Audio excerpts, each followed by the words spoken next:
अस्सलाम वालेकुम फ्रेंड्स, आप देख रहे हैं तालीम ज़ोन। और तालीम ज़ोन में आज जो टॉपिक हम डिस्कस करेंगे दैट इज़ एनएमआर स्पेक्ट्रोस्कोपी। आज की इस वीडियो में इंशाल्लाह हम एनएमआर स्पेक्ट्रोस्कोपी को थोरोली डिस्कस करेंगे। और इसको शुरू करने से पहले आपको ये कहना चाहूँगी कि वीडियो को एंड तक ज़रूर देखिएगा, और अगर आपको वीडियो पसंद आए तो वीडियो पर लाइक, कमेंट और शेयर ज़रूर कर दीजिएगा। उसके अलावा आप इसी तरह की इंफॉर्मेटिव और इंटरेस्टिंग वीडियोज़ के लिए मेरे चैनल तालीम ज़ोन को सब्सक्राइब ज़रूर कर लीजिएगा। बगैर किसी ताख़ीर के अपने टॉपिक को शुरू करते हैं, जो कि है एनएमआर स्पेक्ट्रोस्कोपी। बिस्मिल्लाहिर्रहमानिर्रहीम। एनएमआर, जैसे कि मैं हमेशा कहती हूँ कि जब भी आप कोई चीज़ पढ़ते हैं तो उससे पहले आपको जो आपके टॉपिक की टर्म है, स्पेसिफिकली केमिस्ट्री के अंदर आपको अपने टॉपिक की टर्म को अंडरस्टैंड करना आना चाहिए। So as the name shows, NMR spectroscopy में N stands for the nucleus, जबकि एम जो है मैग्नेटिक फील्ड को शो कर रहा है। यहाँ पे जो न्यूक्लियस हमने इसलिए कहा कि एनएमआर के अंदर जो हम देखते हैं वो प्रोटॉन्स की बात करते हैं, ठीक है। और प्रोटॉन्स किस में मौजूद होते हैं? न्यूक्लियस के अंदर। हम यहाँ पर इलेक्ट्रॉन्स के बारे में डिस्कस नहीं करेंगे। इसलिए यहाँ पर न्यूक्लियस लिखा हुआ है। Then M stands for the magnetic field. अब यहाँ पर मैग्नेटिक फील्ड की बात हो रही है। एक तो वो मैग्नेटिक फील्ड जो हम इंस्ट्रूमेंट के थ्रू प्रोवाइड करेंगे एक्सटर्नली, और एक वो मैग्नेट जो कि प्रोटॉन हम पढ़ते हैं कि its self as a magnet behave करते हैं। तो दोनों तरह से यहाँ पर मैग्नेटिक फील्ड की बात होगी। देन है रेजोनेंस। अब यहाँ पर जो रेजोनेंस है वो रेजोनेंस नहीं है जो कि हम ऑर्गेनिक केमिस्ट्री में पढ़ते हैं, बल्कि ये फिज़िक्स की एक टर्म है रेजोनेंस। और यहाँ पर हम मॉलिक्यूल्स की दो फ्रीक्वेंसीज को देखेंगे, ठीक है। यानी अल्टीमेटली जो ये सारा प्रोसेस होगा एनएमआर का, उसके अंदर अल्टीमेटली जो मॉलिक्यूल है हमारा या एटम है वो क्या करेगा? रेजोनेंस शो कराएगा, इसलिए यहाँ पर वर्ड रेजोनेंस यूज़ हुआ है। देन है spectroscopy. Spectroscopy as we all know that it is the interaction of matter with electromagnetic radiation. इसका जो प्रिंसिपल है उसको समझने से पहले हमें कुछ टर्मिनोलॉजीज़ का अपने जहन में रखना बहुत ज़रूरी है और उनको अंडरस्टैंड करना। वो तो ये कि जैसे हमने अभी बात की कि एनएमआर के अंदर हम न्यूक्लियस को स्पेसिफिकली डिस्कस करते हैं। तो लेट्स सपोज ये हमारा एक एटम है, और इस एटम के अंदर ये हमारा न्यूक्लियस है। न्यूक्लियस में प्रोटॉन्स और न्यूट्रॉन्स मौजूद हैं, और इस न्यूक्लियस के गिर्द इलेक्ट्रॉन्स रिवॉल्व कर रहे हैं। अब इलेक्ट्रॉन्स क्योंकि हमारा कंसर्न नहीं है यहाँ पर एनएमआर के अंदर, तो हम इनको डिस्कस नहीं करेंगे, बल्कि हम न्यूक्लियस में मौजूद प्रोटॉन्स को डिस्कस करेंगे।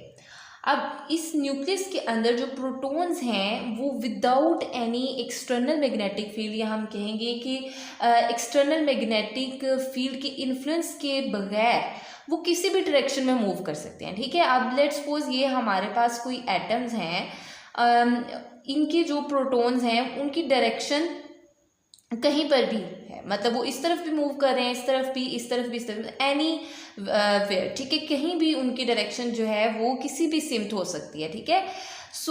ये तब होगा जब हमने कोई एक्सटर्नल मैग्नेटिक फील्ड इनको प्रोवाइड नहीं किया होगा। लेकिन जैसे ही हम इनको एक्सटर्नली कोई मैग्नेटिक फील्ड प्रोवाइड करेंगे, तो फिर ये क्या करेंगे कि ये अपने आप को उस मैग्नेटिक फील्ड की डायरेक्शन में अलाइन कर लेंगे, ठीक है। यानी विदाउट मैग्नेटिक फील्ड किसी भी डायरेक्शन में मूव कर रहे होंगे ये प्रोटॉन्स, लेकिन जैसे ही हमने इनको मैग्नेटिक फील्ड के अंदर रखा तो ये क्या करेंगे कि अपने आप को मैग्नेटिक फील्ड की डायरेक्शन के अंदर अलाइन कर लेंगे।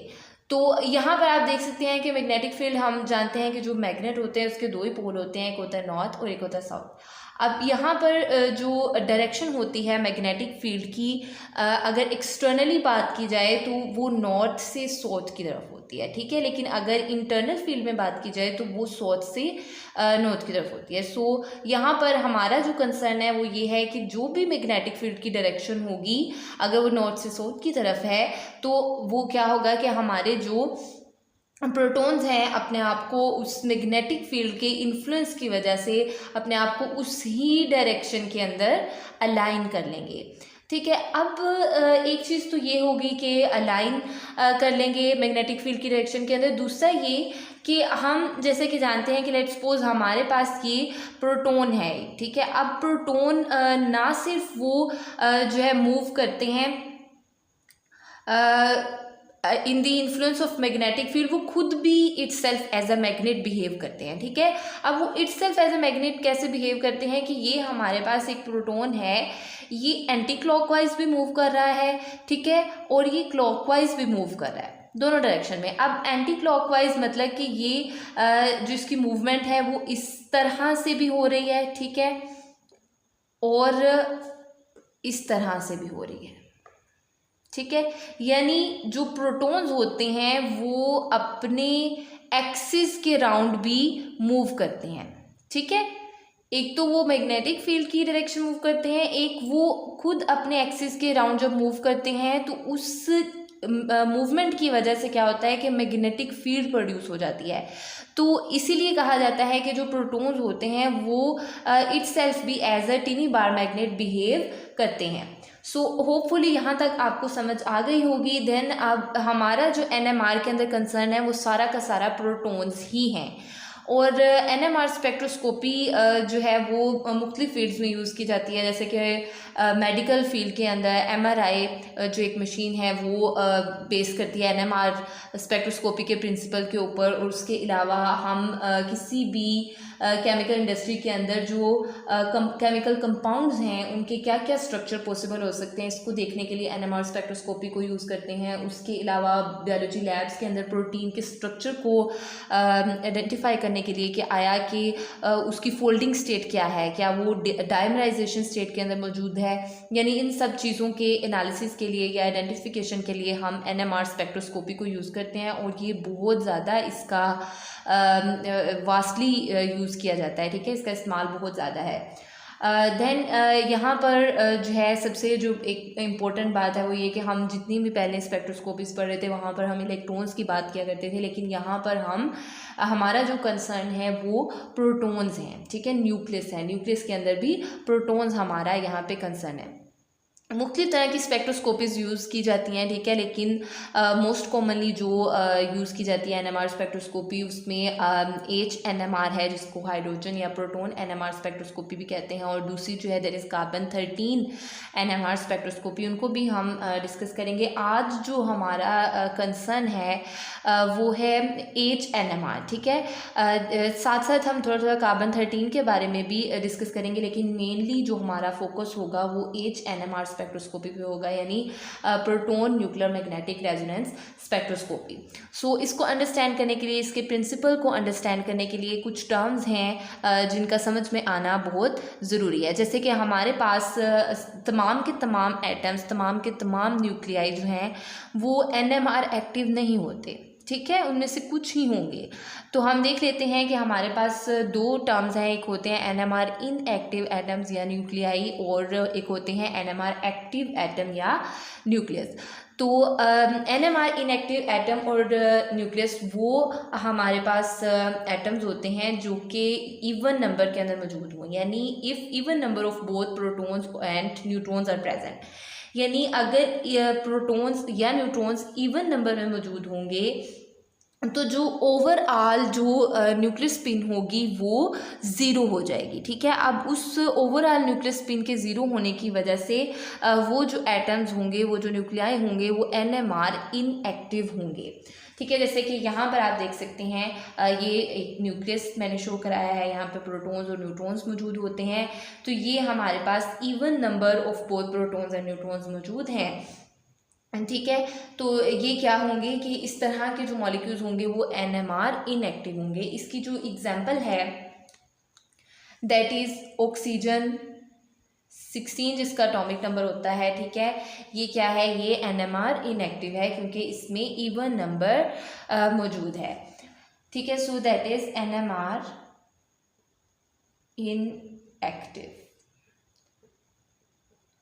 सेकेंड हमारे पास टर्म है that is NMR NMR active atom और न्यूक्लियाई। ठीक है, इनएक्टिव को हमने देख लिया, ऑक्सीजन 16 इसकी एग्जांपल है। उसके अलावा जितने भी हमारे जो एलिमेंट्स हैं जिनका एटॉमिक नंबर जो है वो इवन नंबर में होगा वो मोस्टली एनएमआर इनएक्टिव होते हैं। ठीक है, देन एनएमआर एक्टिव की बात कर लेते हैं। एनएमआर एक्टिव जो है उसमें ये होगा कि या तो प्रोटॉन या फिर न्यूट्रॉन, दोनों में से एक जो है ओड नंबर में मौजूद होगा। ठीक है, तो उस सूरत में क्या होगा कि जो न्यूक्लियर स्पिन होगी वो नॉन ज़ीरो होगी। नॉन ज़ीरो का मतलब है कि जो न्यूक्लियर स्पिन है उसकी कुछ ना कुछ वैल्यू होगी अगर ओड नंबर मौजूद है तो। अब वो वैल्यू इंटीजर्स की फॉर्म में हो सकती है, वो वैल्यू फ्रैक्शन की फॉर्म में भी मौजूद हो सकती है। ठीक है, सो मतलब उसकी कोई ना कोई वैल्यू होगी। तो ऐसे जो न्यूक्लियाई होंगे, ऐसे जो एटम्स होंगे वो एनएमआर एक्टिव होंगे। ठीक है, और इसमें हमारे पास जो एग्जांपल है वो हाइड्रोजन है, कार्बन 13 है, नाइट्रोजन 15 है। आप देख सकते हैं कि इनके जो एटॉमिक नंबर्स हैं वो ऑड नंबर है। यहाँ पर लेट्स सपोज ये एक कोई भी एटम या प्रोटॉन एक्स्ट्रा मैं यहाँ पर ले आई हूँ, तो ये क्या हो जाएगा एनएमआर, ये सारा एनएमआर एक्टिव हो जाएगा। ठीक है, क्योंकि यहाँ पे ऑड नंबर मौजूद है। सो होपफुली आपको इसकी यहाँ तक समझ आ गई होगी कि एनएमआर इनएक्टिव एटम्स और न्यूक्लियाई कौन से होते हैं, एनएमआर एक्टिव कौन से होते हैं। ठीक है, अब इसमें एक और जो पॉइंट डिस्कस करना था वो रह गया है कि हमारे पास जब हम इलेक्ट्रॉन्स की बात किया करते थे तो जो जितने भी इलेक्ट्रॉन्स होते हैं उनकी जो मैग्नेटिक वैल्यू होती है यानी न्यूक्लियर स्पिन की वैल्यू होती है वो एक जैसी होती है। लेकिन जब हम प्रोटॉन्स की बात करते हैं तो उनकी जो न्यूक्लियर स्पिन की वैल्यू होती है वो atom from one atom to another vary करती है। इसीलिए हमने यहाँ पे आप देखें कुछ की वैल्यू ज़ीरो है और कुछ की नॉन ज़ीरो होगी। तो जिनकी ज़ीरो होगी वो क्या होंगे, वो एनएमआर इनएक्टिव होंगे, और जो नॉन ज़ीरो होंगे यानी जिनकी कोई ना कोई वैल्यू आती होगी या तो इंटीजर्स या फ्रैक्शंस के फॉर्म में, तो वो एनएमआर एक्टिव होते होंगे। तो नेक्स्ट हम मज़ीद इसके बारे में देख लेते हैं। नेक्स्ट हम देख लेते हैं यहाँ पे दो तरह की स्टेट्स होती हैं, that is alpha spin state and beta spin state. यहाँ पे होगा क्या बेसिकली, जैसे कि मैंने बात की कि जो मैग्नेटिक फील्ड है, एक्सटर्नल मैग्नेटिक फील्ड, उसकी जो डायरेक्शन होगी वो नॉर्थ से साउथ की तरफ होगी। यहाँ पर जो एक्सटर्नल मैग्नेटिक फील्ड है उसको हम बी नॉट से शो कर रहे हैं।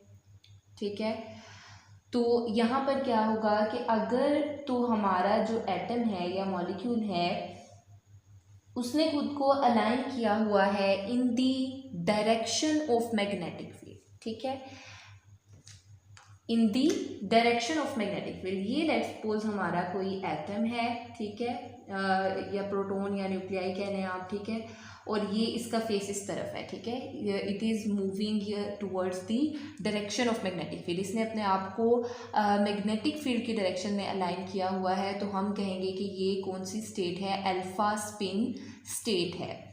ठीक है, अब अल्फ़ा स्पिन स्टेट जो होती है ये एक ऐसी एनर्जी स्टेट होती है जिसे हम लो एनर्जी स्टेट भी कह सकते हैं। ठीक है, लो एनर्जी स्टेट है तो दैट मीन्स कि ज़्यादा स्टेबल होगी, क्योंकि एनर्जी का स्टेबिलिटी के साथ आप कह लें कि इन्वर्स रिलेशन होगा। एनर्जी कम होगी तो स्टेबिलिटी ज़्यादा होगी।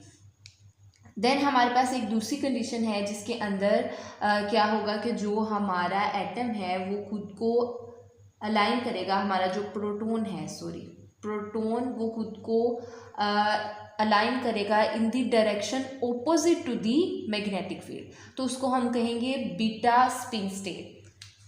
अगेन आपको मैं थोड़ा सा इसको एक्सप्लेन करती हूँ कि अगर तो हमारा जो प्रोटॉन है जो मैग्नेटिक फील्ड है उसकी डायरेक्शन क्या है, ये साउथ से नॉर्थ की तरफ। ठीक है, तो ये मूव कर रहा है यहाँ से नीचे। ठीक है, तो क्या होगा कि अगर तो हमारा जो प्रोटॉन है वो भी खुद को अलाइन कर ले इसी डायरेक्शन के अंदर, ठीक है, इसी डायरेक्शन के अंदर यानी ऊपर से नीचे की तरफ इस तरह से। ठीक है, तो इसको हम कहेंगे that is alpha spin state. और अगर वो मैग्नेटिक फील्ड की डायरेक्शन जो है वो इस तरफ है और वो खुद को अलाइन किया हुआ है उस तरफ, ठीक है, इस तरह से। ठीक है, जो हमारा प्रोटॉन है वो दूसरी डायरेक्शन में जा रहा है जबकि हमारा जो मैग्नेटिक फील्ड है उसकी डायरेक्शन ये है। ठीक है। तो इस स्टेट को हम कहेंगे that is beta spin state. और जो बीटा स्पिन स्टेट होती है that is a high energy state, और क्योंकि इसकी एनर्जी हाई होती है that's why it is a least stable energy state. उसके अलावा जो हमारे यहाँ पे इसका मतलब ये है कि जो यहाँ पर हाइड्रोजन जो है वो ज़्यादा स्टेबल फॉर्म के अंदर मौजूद है, जबकि यहाँ पर हाइड्रोजन एटम जो है हमारा वो कम स्टेबल है। ठीक है। अब ये जो सारा था that is alpha spin state और बीटा स्पिन स्टेट, होपफुली आपको समझ आ गई होगी। ये तो हाइड्रोजन एटम के केस में हो गया सिंपली।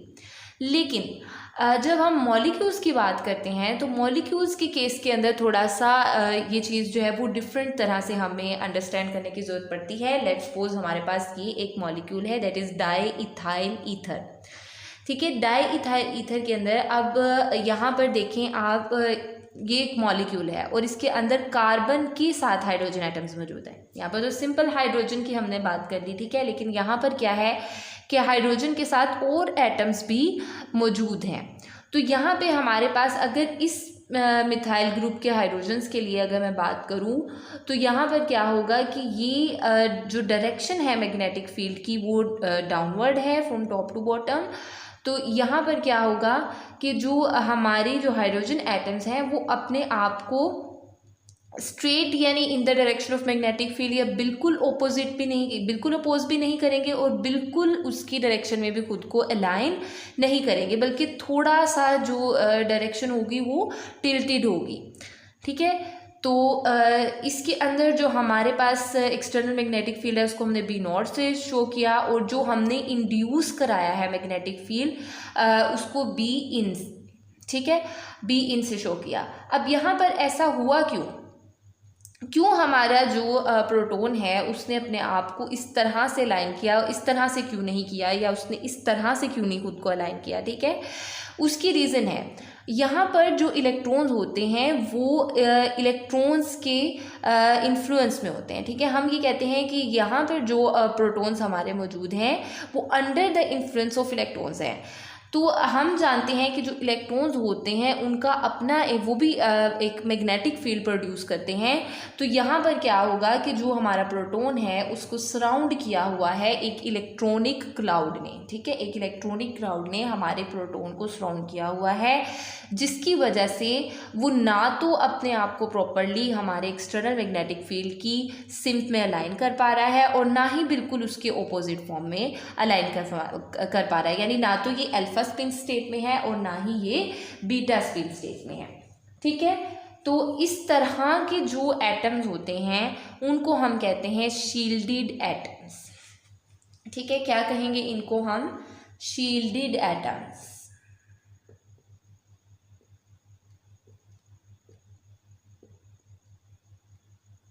ठीक है। क्यों? क्योंकि यहाँ पर जो है इनको सराउंड किया हुआ है इलेक्ट्रॉनिक क्लाउड ने, उसकी वजह से ये जो हैं वो शील्डेड हुए हैं, इनके आगे ये इलेक्ट्रॉन्स ढाल बने हुए हैं और प्रॉपर तरह से हमारा जो एक्सटर्नल मैग्नेटिक फील्ड है वो इन पर काम नहीं कर पा रहा है। ठीक है। आई होप कि आपको यहाँ तक समझ आ गई होगी। अब यहाँ पे जो आप देखें कि जो हमारा एक्सटर्नल मैग्नेटिक फील्ड है उसकी डायरेक्शन जो है वो इस तरह से है। ठीक है। एरो से शो कर रही हूँ, इस तरफ है। लेकिन जो बी इंड्यूस्ड होगा उसकी जो डायरेक्शन होगी वो इस तरह से होगी। ठीक है। ओपोजिट डायरेक्शन में होगा, लेकिन प्रॉपर ओपोजिट नहीं होगा। ये जो इंड्यूस्ड है ये इन इलेक्ट्रॉन्स की वजह से हमने इंड्यूस कराया है, और ये प्रॉपर भी नहीं होगा, थोड़ा टिल्टेड होगा, लेकिन इसकी डायरेक्शन जो है हमेशा हमारे एक्सटर्नल मैग्नेटिक फील्ड से ओपोजिट होगी। ठीक है।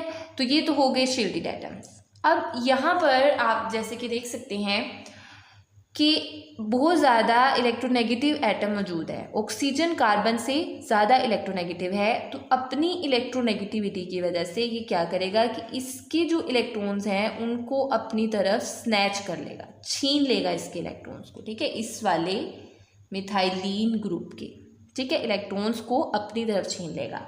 अब जैसे ही इसके इलेक्ट्रॉन्स स्नैच करेगा, इसके इलेक्ट्रॉन्स को अपनी तरफ अट्रैक्ट करेगा, तो क्या होगा कि इसके खुद के ऊपर जो इलेक्ट्रॉन क्लाउड है वो लेस हो जाएगा। Electron cloud less. या लेस इलेक्ट्रॉन क्लाउड, ठीक है। इसकी खुद के ऊपर जो इलेक्ट्रॉन क्लाउड है वो कम हो गया, क्योंकि इसका जो इलेक्ट्रॉनिक क्लाउड था वो तो इसने अपनी तरफ खींच लिया, क्योंकि ये ज़्यादा इलेक्ट्रोनेगेटिव है, ठीक है। तो यहाँ पे इलेक्ट्रॉन क्लाउड लेस है, दैट मीन्स कि यहाँ ये वाला केस नहीं होगा, ठीक है। तो क्या होगा कि इस केस के अंदर इलेक्ट्रॉन क्लाउड के कम होने की वजह से यहाँ पे जो प्रोटॉन्स हैं वो अपने आप को मैग्नेटिक फील्ड की डायरेक्शन में अलाइन कर लेंगे।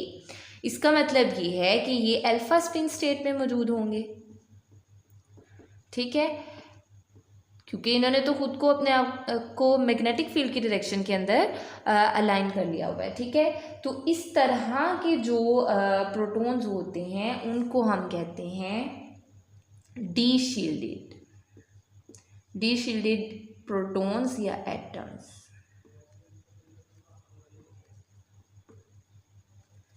ठीक हो गया।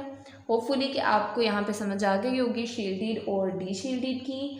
अब नेक्स्ट हम देख लेते हैं कि ये दो तो कंडीशंस हो गई हैं, ठीक है। या अगर सिंपल हाइड्रोजन है तो अल्फा और बीटा स्पिन स्टेट होगी, अगर हम मॉलिक्यूल की बात कर रहे हैं तो उसमें फिर शील्डेड एटम्स और डी शील्डेड एटम्स का कॉन्सेप्ट आ जाएगा। अब जो हमारा सैंपल है उसके ऊपर हमने क्या करना है, हमने उसके ऊपर पहले हमने मैग्नेटिक फील्ड उसको प्रोवाइड कर लिया, वहाँ पे जो भी अलाइनमेंट होनी थी बीटा स्पिन या अल्फा या फिर ये शील्डेड एटम वाली वो हो गई।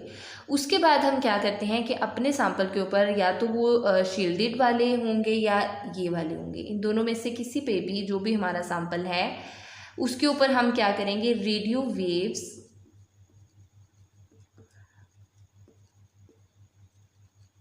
वेव्स फेंकेंगे, ठीक है, या रेडियो वेव्स फॉल कराएंगे उसके ऊपर।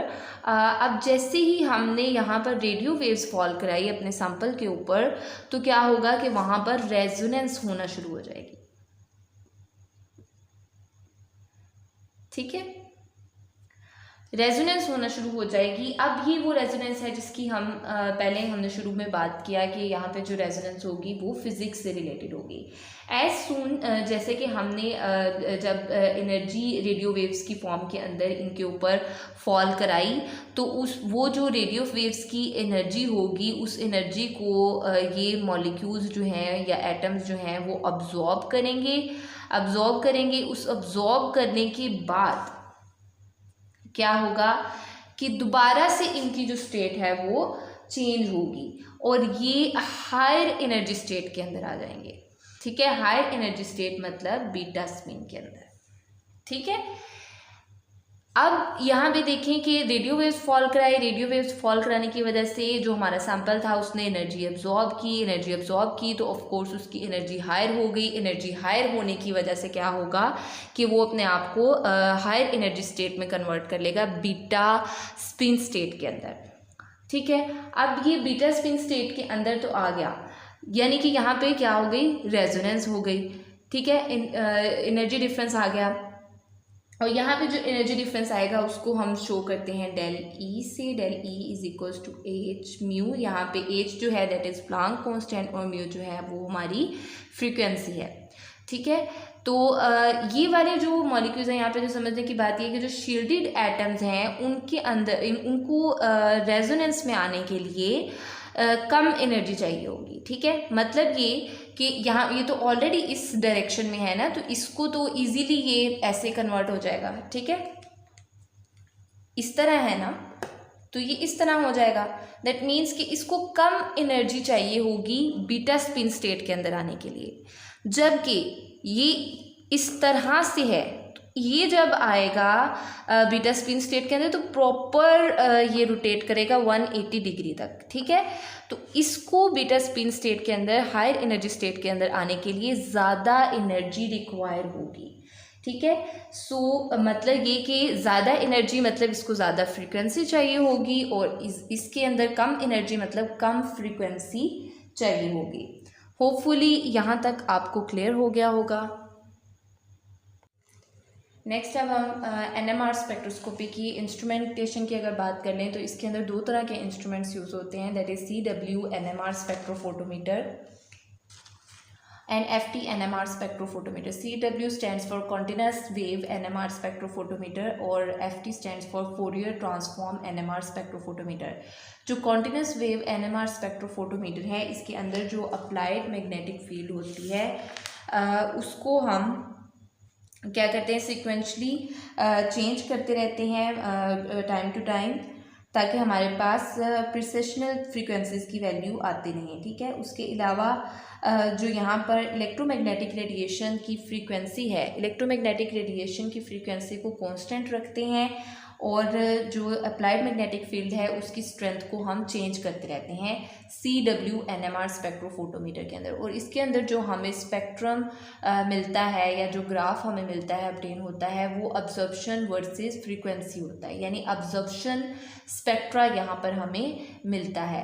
अगर फोरियर ट्रांसफॉर्म NMR स्पेक्ट्रोफोटोमीटर की बात की जाए तो ये उसका रिवर्स होगा। इसके अंदर क्या होता है, फोरियर NMR स्पेक्ट्रोफोटोमीटर के अंदर जो हमारे पास स्ट्रेंथ है अप्लाइड मैग्नेटिक फील्ड की उसको हम कांस्टेंट रखेंगे और जो रेडियो फ्रीक्वेंसी है उसको हम बर्स्ट की फॉर्म में, यानी एकदम से अचानक से बहुत शॉर्ट टाइम के लिए हम बहुत तेज़ फ्रीक्वेंसी जो है देते हैं FT NMR स्पेक्ट्रोफोटोमीटर के अंदर, और यहाँ पे जो अप्लाइड मैग्नेटिक फील्ड है उसको कांस्टेंट रखते हैं। और इसके अंदर जो स्पेक्ट्रम हमें ऑब्टेन होता है वो एमिशन स्पेक्ट्रम होता है। ठीक है, दोबारा से बता देती हूँ, कॉन्टिन्यूस वेव NMR स्पेक्ट्रोफोटोमीटर के अंदर पहली बात तो ये कि इसके अंदर हम जो फ्रीक्वेंसी है इलेक्ट्रोमैग्नेटिक रेडिएशन की उसको कांस्टेंट रखते हैं और जो अप्लाइड मैग्नेटिक फील्ड है उसको हम क्या करते हैं, उसको चेंज करते रहते हैं। और इसके अंदर जो स्पेक्ट्रम हमें मिलता है वो अब्जॉर्प्शन स्पेक्ट्रा होता है, जबकि और अब्जॉर्प्शन वर्सेस फ्रीक्वेंसी यहाँ पे ग्राफ बनता है। जबकि फोरियर ट्रांसफॉर्म NMR स्पेक्ट्रोफोटोमीटर के अंदर जो अप्लाइड मैग्नेटिक फील्ड होता है उसको हम कांस्टेंट रखते हैं और जो हमारी रेडियो फ्रीक्वेंसी जो हम देखते हैं या अप्लाई करते हैं, फॉल कराते हैं, उस रेडियो फ्रीक्वेंसी को हम बर्स्ट की फॉर्म में, यानी अचानक से माइक्रो सेकेंड्स के लिए हम उसको बहुत फास्ट जो है वो फॉल कराते हैं रेडियो फ्रीक्वेंसी को। और FT NMR के केस में जो हमें स्पेक्ट्रा मिलता है वो एमिशन स्पेक्ट्रा होता है।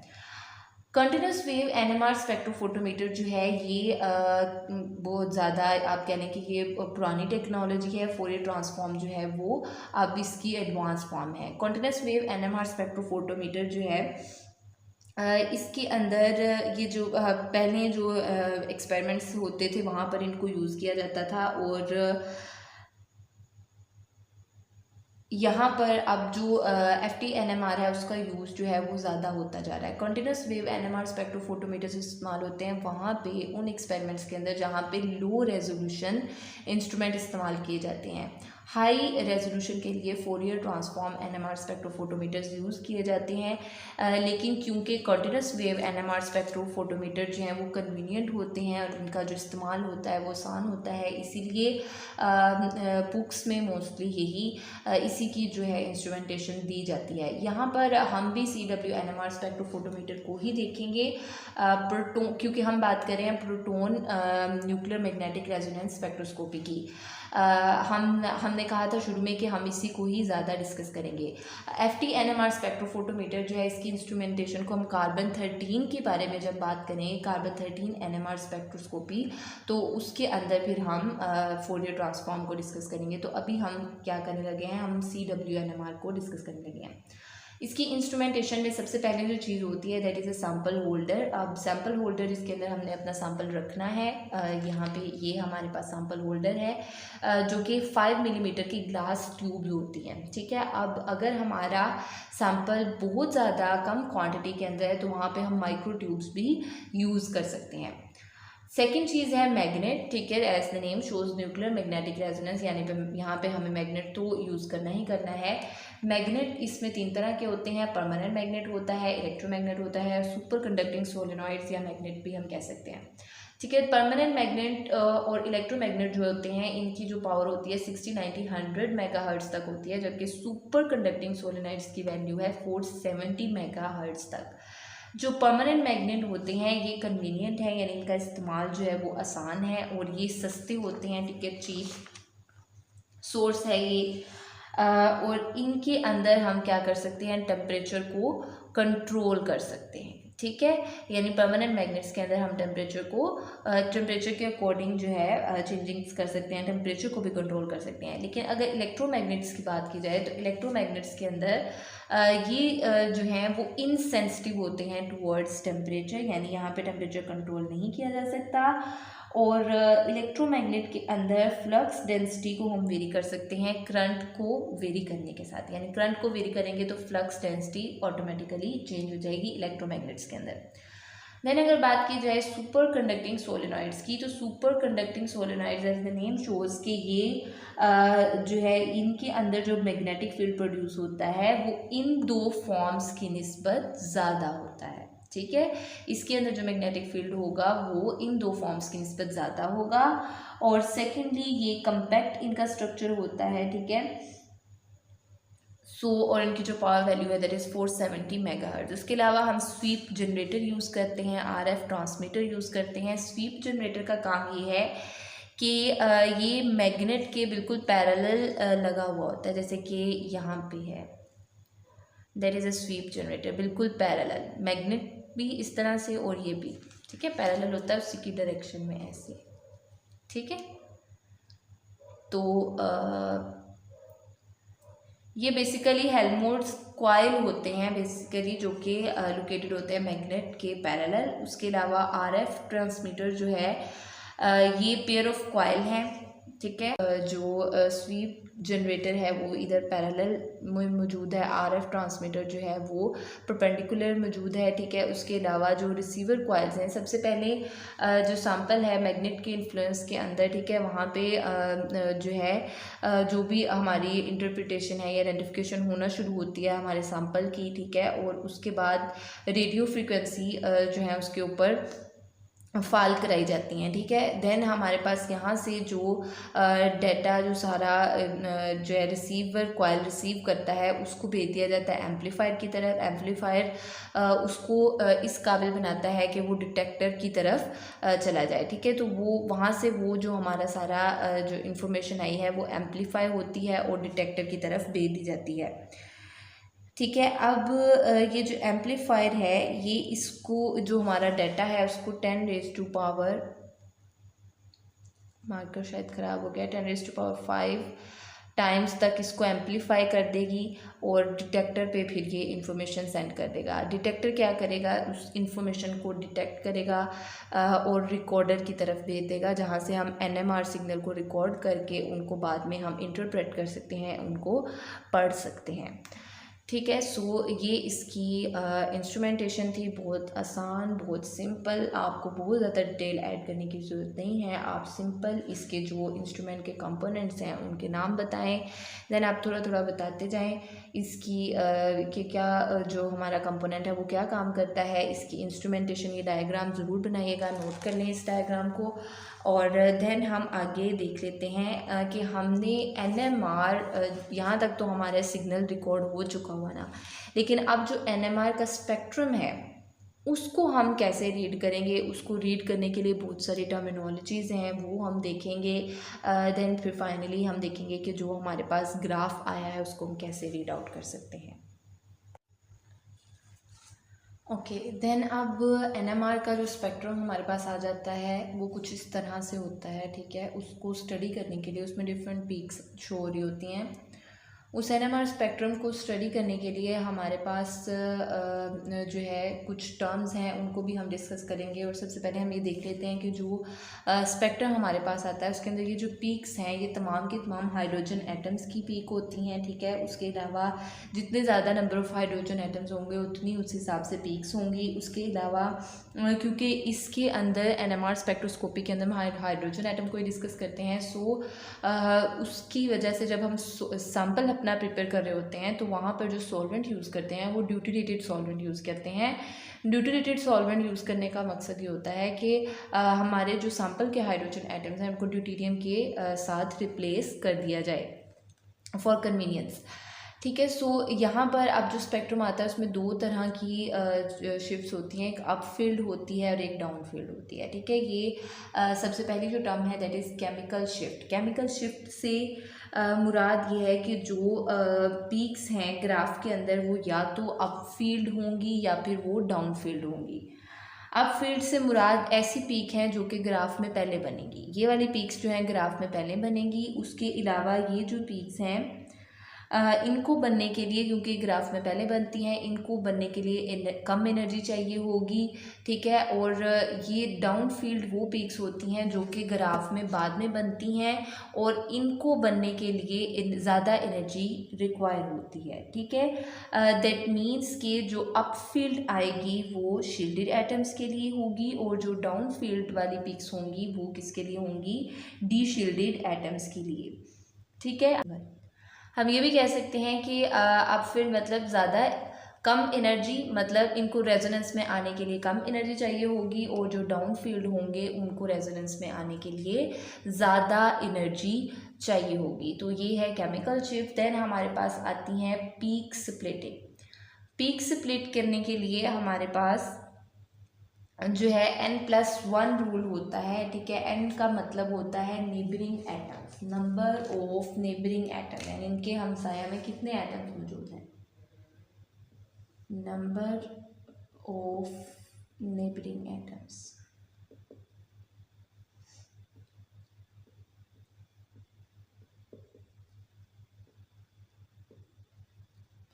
ठीक है। सो हमारे पास अगर ये एग्जांपल है डायथाइथर की, क्योंकि हम शुरू से इसी को डिस्कस कर रहे हैं तो यहाँ भी इसी को करेंगे। इसके जो नेबर में एटम्स हैं वो ये हैं, ठीक है। इसके जो हमसाए में हैं वो ये हैं। तो n मतलब नंबर ऑफ नेबरिंग एटम्स, इसके हमसाए में कितने हाइड्रोजन एटम्स मौजूद हैं, 2। तो n की वैल्यू क्या है, 2। n+1 रूल अप्लाई करेंगे तो 2+1 आ जाएगा 3 पीक्स। मतलब मिथाइल जो ग्रुप है ये वाला, इसकी कितनी पीक्स आएंगी, 3 पीक्स आएंगी, ठीक है।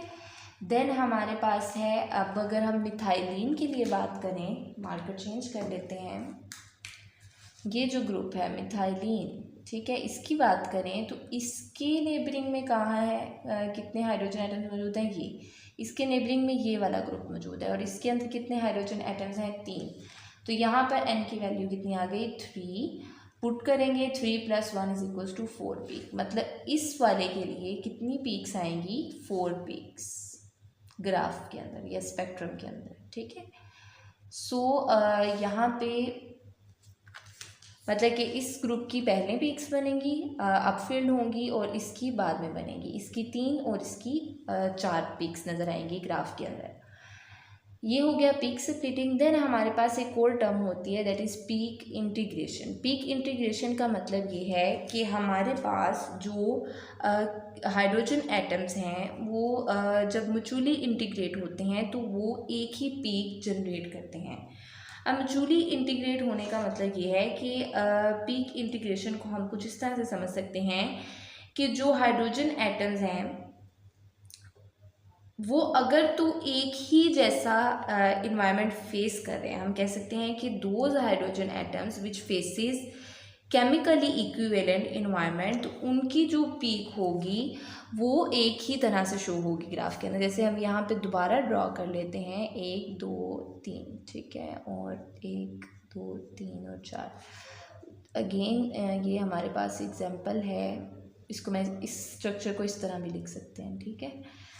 तो अब यहाँ पे क्या होगा कि ये जो मिथाइल ग्रुप है एक CH3, यहाँ पे भी CH3 है, ये वाला CH3 और ये वाला CH3 दोनों एक ही तरह के इन्वायरमेंट को फेस कर रहे हैं, ठीक है। ये भी आगे CH2 के साथ अटैच है और ये भी CH2 के साथ अटैच है, ठीक है।